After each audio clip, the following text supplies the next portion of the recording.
लगाए surgical strike करने पाकिस्तान के पूर्व हाई कमिश्नर ने जारी किया है वीडियो। अब्दुल बासित ने वीडियो जारी किया है और पुंछ में सेना के काफिले पर हमले के बाद डर लगाए भारत कर सकता है बालाकोट जैसे सर्जिकल स्ट्राइक की बात अब्दुल बासित की तरफ से कही गई है। ये बड़ी और अहम जानकारी आपको दे रहे हैं। पुंछ में सेना के काफिले पर हमले के बाद डर लगा है पाकिस्तान को। नमस्कार दोस्तों, स्वागत है आपका आपके चैनल EFC टू जेड में। दोस्तों, पुंछ में भारतीय जवानों के काफिले पर जो आतंकवादी हमला हुआ उसमें हमारे देश के 5 जवान शहीद हुए। पाकिस्तान को ये डर सता रहा था कि भारत कभी ना कभी किसी न किसी प्रकार से उस पर स्ट्राइक करेगा, मोदी छोड़ेगा नहीं, और ये बात तो तय है। लेकिन मोदी कहते हैं कि वक्त भी हमारा होगा और जगह वो हम भी तय करेंगे हमें कहाँ करना है। लेकिन पाकिस्तान की मीडिया और पाकिस्तान की आवाम इस दहशत में जी रही है। और अभी हाल ही में कल परसों में पाकिस्तान में कई बार बम धमाके हो चुके हैं जिसमें पाकिस्तान के लगभग 30 जवान जहन्नुम जा चुके हैं। आप इसका मतलब समझ सकते हैं। और ये आतंकवादी हमला पाकिस्तान में किया किसने? TTP ने, जो कि अफगानिस्तान से ताल्लुकात रखती है और अफगानिस्तान को समझ सकते हैं आप किससे संबंध है। तो आप समझ सकते हैं कि भारत कोई ना कोई कार्रवाई अवश्य कर रहा है। पाकिस्तान को उसके अंदर ही उसको ऐसे जख्म दिए जा रहे हैं ताकि वो समझे। एक और आम खबर दे रहे हैं आपको सबात से, जहां CTT थाना में धमाका हुआ है और जांबाज अफराद की तादाद 15 हो गई है।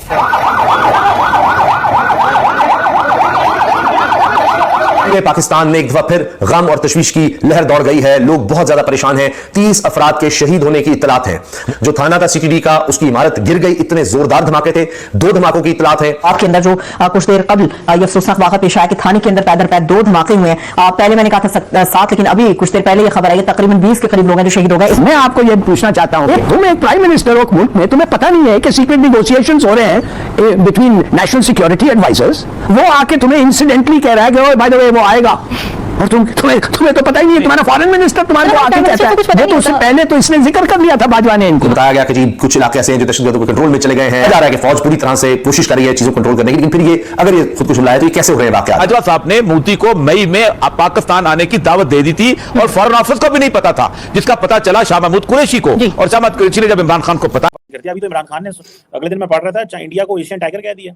अच्छा, पाकिस्तान में तो किसी को पता नहीं चला। पाकिस्तान में तो वो क्योंकि अंग्रेजी अखबार थी वो अल जजीरा, किसी ने ट्रांसलेशन ही नहीं हुई। लोगों को, जनरल पब्लिक को पता ही नहीं है। जब वज़ीर आज़म था तो मोदी को कहता था इतना छोटा बंदा, इतना बड़ा बंदा है, सॉरी पता नहीं क्या लफ्ज बोलता है, स्मॉल मैन इन ऑफिस ना, ये एक टर्म बोलता था। तो अभी जब वो अपोजिशन में जाते हैं तो तारीफें करना शुरू कर देता है। तो एशियन टाइगर कह दिया है। एक तरफ एशियन टाइगर है इंडिया, एक तरफ चाइना है वर्ल्ड फैक्ट्री। ये दोनों के साथ ही हम कारोबार नहीं कर रहे, दोनों तरक्की कर रहे हैं और हम जो है वो दोनों के साथ ही हमारे मामला खराब हैं। हम तो दुनिया तो चाइना से फायदा उठा रही है और हम बॉर्डर पे बैठे हुए हैं। 600 किलोमीटर का 585 किलोमीटर का बॉर्डर है, हम कोई फायदा नहीं ले रहे। ये एशियन टाइगर कह के भी हम इंडिया से जो है वो तजारत, बिजनेस और एंगेजमेंट नहीं कर पा रहे। How do you? Pakistan Bharat को आए दिन गिरा धमकियां देता रहता है, लेकिन उसकी हालत ऐसी हो गई कि जैसे उसके हाथ में कटोरा भी है लेकिन उसको भीख देने को तैयार नहीं है। फिजा खान का रो रो कर बुरा हाल है।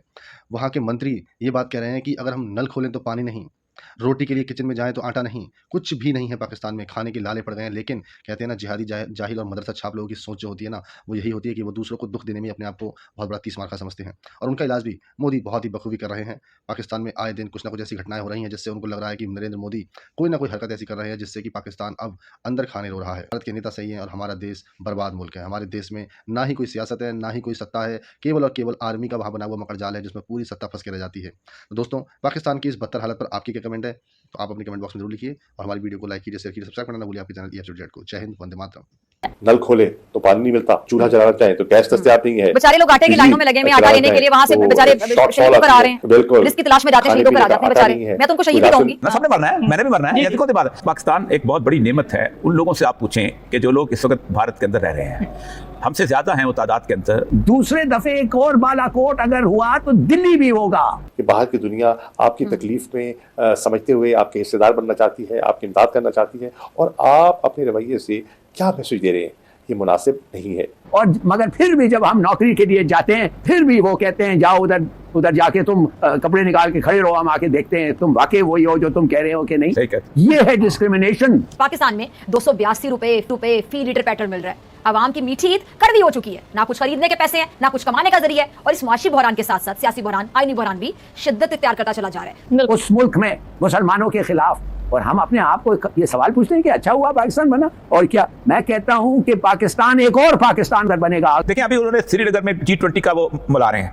आपको पता है अरुणाचल प्रदेश में वहां अमित शाह गया है। चाइना का तुम आए कैसे जमीन के ऊपर? इस पर क्लेम करते हैं। हमारी सिक्योरिटी काउंसिल की मीटिंग हुई है, हमारे वज़ीर आज़म को बात की कि क्यों बुला रहे हो? कोई बात नहीं, हम खुद जो है बेसिकली अपने हौसला हारे हुए कौम है, और हौसला हारी हुई कौम जो है हमेशा हौसला हारे हुए लीडर्स की वजह पैदा होती है। हमारे लीडरों का हौसला खत्म है, हमारे लीडर कंप्रोमाइज करते हैं, इस वजह से जो होता है। मगर अब आप, मैं बता रहा हूँ, ये जो 3 मुल्क हैं अगर ये पैसे नहीं देते हमें तो हम तो खत्म हो जाते, हम तो डिफॉल्ट करते, और डिफॉल्ट का बड़ा फर्क, I mean it would have been terrible. साहब आपको भी लगता है कि खलीजी ममालिक मदद के बदले कोई बार्गेन चाहते हैं पाकिस्तान? देखिए, पहली बात यह है कि मैं आपको पूरी एक तरह का उनकी सियासत को समझा दूं। ये पाकिस्तान जो है ना, ये इसके अंदर थोड़ा बहुत इन्फ्लुएंस करते रहे हैं, लेकिन पाकिस्तान के अंदर उनका इन्फ्लुएंस अवाम तक नहीं, बल्कि चंद एक उन लोगों तक हैं जो कि हेल्म ऑफ अफेयर्स में बैठे हुए हैं। अच्छा, तो पोम्पियो ने कहा था कि जब ये गेम इसने शुरू किया था पुलवामा का, तो न्यूक्लियर एसेट्स जो थे पाकिस्तान के और हिंदुस्तान के, वो डेंजर आ गया था कि वो हिलने लगे हैं, इनके इन अदर वर्ड्स डिप्लॉय होने लगे हैं। ये जी। जो अरब इनिशिएटिव हैं, जी, जी। ये जो कह रहे हैं हमें कि सब चीज भूल जाओ for the sake of peace. अरे भाई, अगर हर चीज हर वक्त आप भूलेंगे, अमन कभी नहीं होगा इधर।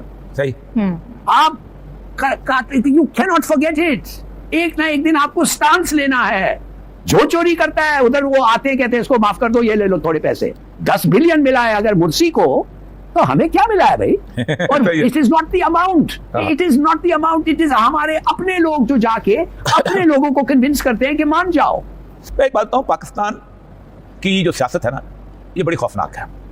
आपको शायद याद होगा कि इसी पुलवामा के बारे में नवाज शरीफ साहब ने एक बयान दिया था जी, और भारत को सपोर्ट किया था और कहा था कि हमने हमारी तरफ से ये हुआ है, ठीक। और वो बड़ा खौफनाक स्टेटमेंट था, और जिसको बकायदा भारत के टीवी चैनल ने बकायदा उसको नशर किया था।